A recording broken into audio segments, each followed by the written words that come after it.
Hello guys, magandang araw sa lahat. Nandito ka ngayon dahil gusto mong malaman mga bagay na maaring hindi mo alam sa iyong cellphone. Kaya't relax ka lang dyan at manood at tapusin mo na rin itong video.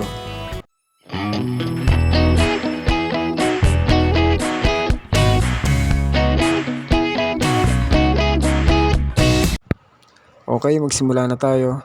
Ngayon, mag-open lang tayo ng Google Chrome.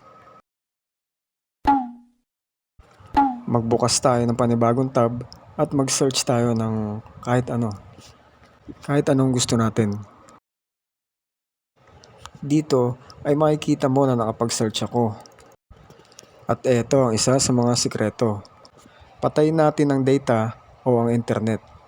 I-turn off natin yan.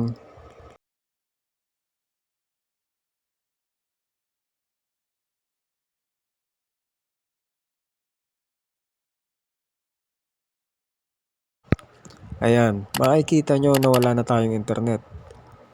Ngayon, pagmasdan mong mabuti.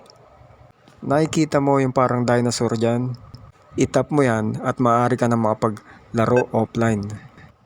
I-tap mo lang ang daliri mo sa blankong screen at tatalon na ito. Pwede mong gawin ito habang nasa pila ka o may hinihintay ka. May bonus pa ako para sa inyo.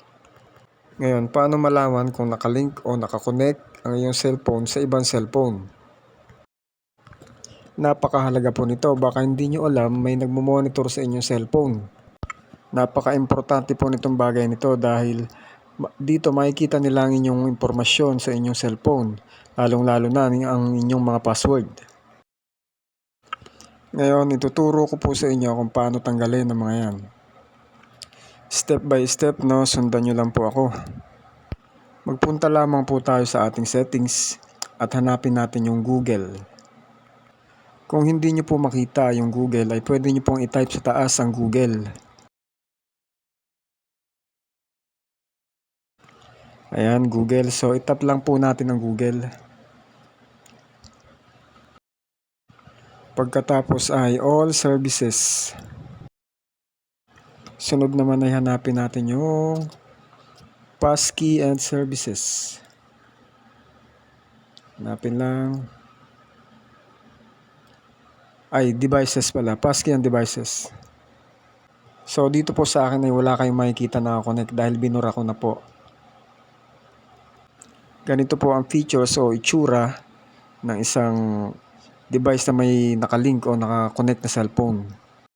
Ganito lamang po ang gagawin nyo mga sir. I-click nyo lang yung clear button at bubura na lahat yan.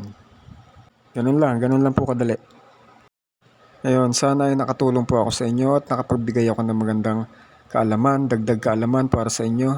At please subscribe to my channel para ma-notify ka sa mga bago ko pang parating na videos tulad nito.